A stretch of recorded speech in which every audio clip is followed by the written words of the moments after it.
Now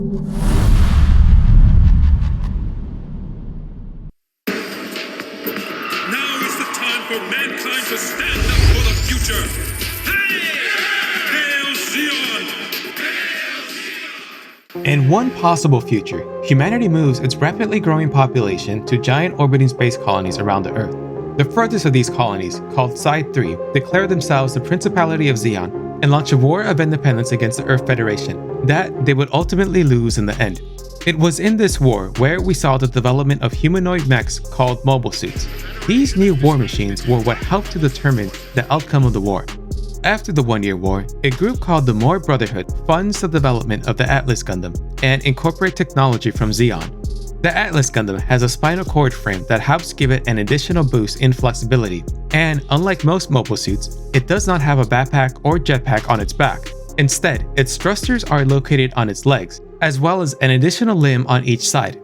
Its globe joints are a technology taken from Zeon's amphibious mobile suits, which means that the Atlas Gundam is more than capable of operating effectively underwater.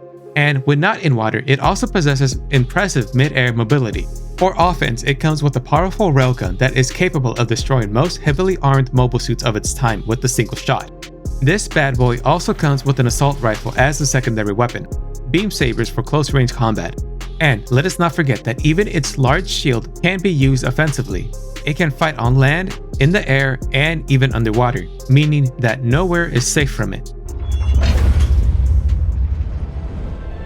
All stations secure for transit.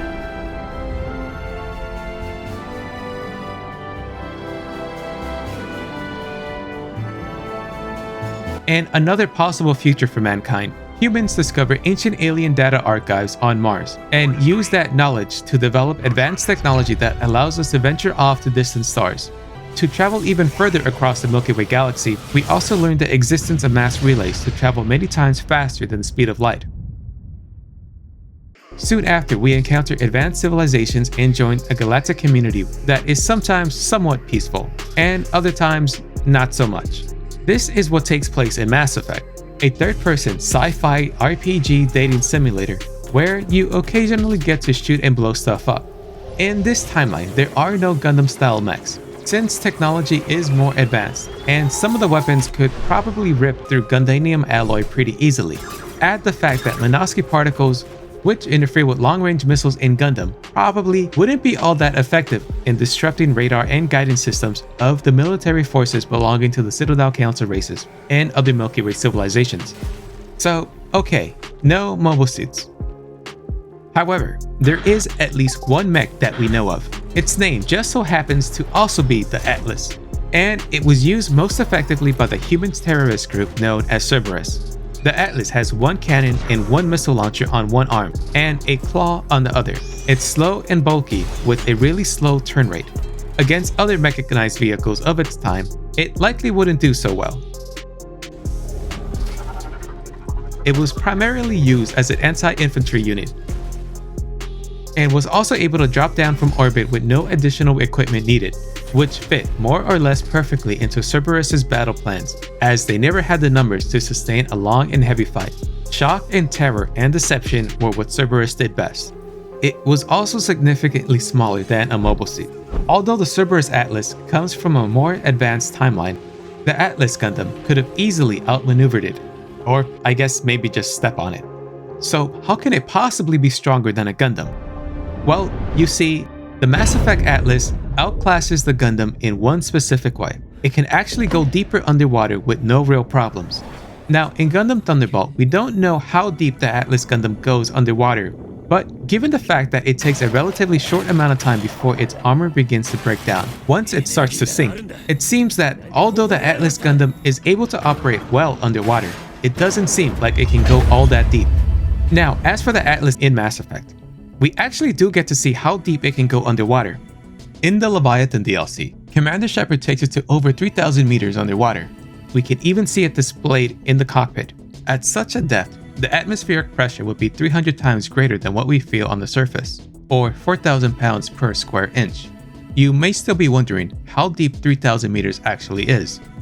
Well, consider the fact that the wreckage of the Titanic sits on the ocean floor at around 3,800 meters. or around 12,500 feet, or approximately 2.5 miles. The Titan submersible that was meant to reach the wreckage of the Titanic is believed to have imploded somewhere around 3,500 meters.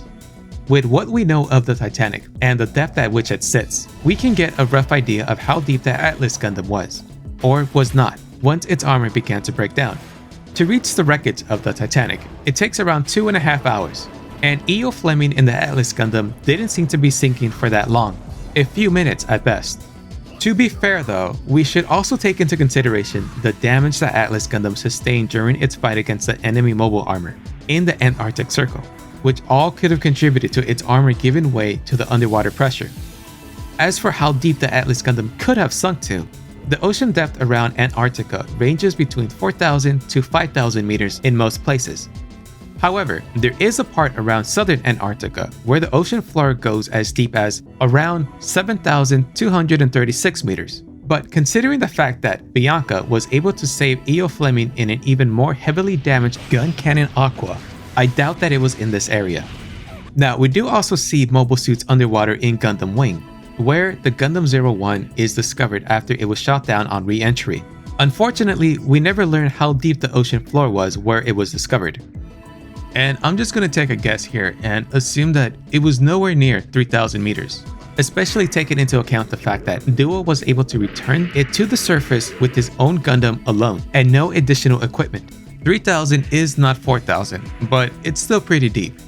Then again, Duo was also somehow able to get out and step on land before his Gundam even made it back to the surface, which is a mystery that still keeps me up at night sometimes. I will say though that the Gundams in Gundam Wing appear to have a lot stronger armor than the ones we see in the Universal Century, so I suppose it might be possible for those versions to survive the intense underwater pressure.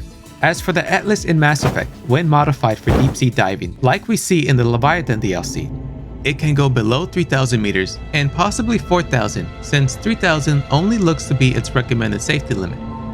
Commander Shepard was also able to still operate it well enough, almost the same as if it were to be on the surface. Let's also take into consideration how the Atlas in Mass Effect descended underwater, as in it just basically took a freefall dive. So in this one category, in this one scenario, the Atlas from Mass Effect is superior to the Atlas Gundam from the Universal Century. Okay, there, I finally did it. I finally found a good excuse to talk about Mass Effect on this channel. And believe me, I've been dying to talk about Mass Effect since practically day one when I launched the channel. Anyway, that's it for me. If you enjoyed this content, then please consider subscribing, and I'll see you all in the next one.